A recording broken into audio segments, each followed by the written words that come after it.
তীব্র তাপপ্রবাহে গত 10 দিনে দেশের প্রান্তিক খামারিদের প্রায় 200 কোটি টাকার ক্ষতি হয়েছে।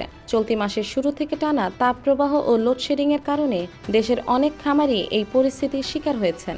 খামারে প্রতিদিনই মারা যাচ্ছে শত শত মুরগি। অনেক খামারি লোকসান করে ব্যবসা গুটিয়ে নেওয়ার কথাও ভাবছেন।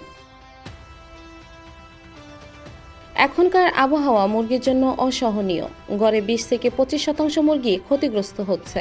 স্বাভাবিকভাবে মুরগির জন্য আদর্শ তাপমাত্রা হলো 22 থেকে 25 ডিগ্রি সেলসিয়াস। যখন তা 30 ডিগ্রি অতিক্রম করে তখনই মুরগির শ্বাস নিতে সমস্যা হয়।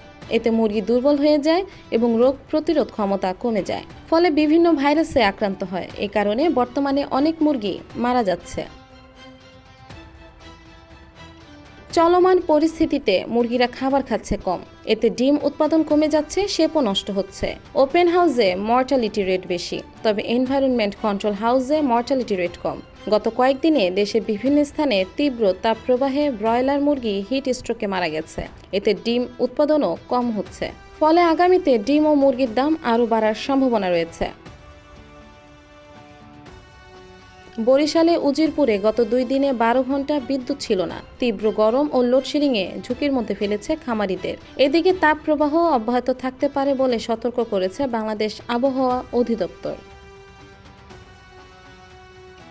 প্রাণী সম্পদ অধিদপ্তর বলছে, দেশে যখন তীব্র গরম শুরু হয় তখনই খামারিদের সতর্ক করা হয়। এই পরিস্থিতিতে তাদের কী ধরনের পদক্ষেপ নিতে হবে তা জানানো হয়। যারা সেই নির্দেশনা মেনে চলেছেন তাদের কোনো সমস্যা হয় না, যারা মানছেন না তারাই ক্ষতির সম্মুখীন হচ্ছেন।